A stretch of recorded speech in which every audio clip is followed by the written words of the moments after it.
Hello guys, good evening. आज चाहिँ हामी आइसियूबाट वार्डमा आइरहेको छौँ। आज चाहिँ यत्तिको धेरै सन्चो हुनुभयो, जेन्डिसहरू पनि कम्ती भयो। हेर्नुहोस्, आँखा देखिदियो त, धेरै राम्रो भयो। 4 दिन चाहिँ आइसियूमा बसेर साथीहरू आज चाहिँ धेरै राम्रो भयो।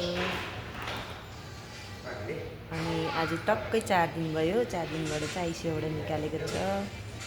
अहिले चाहिँ अलिक राम्रो हुँदैछ साथीहरू। हेर्नुहोस् है, यहाँ हामी चाहिँ मणिपाल हस्पिटलमा छौँ।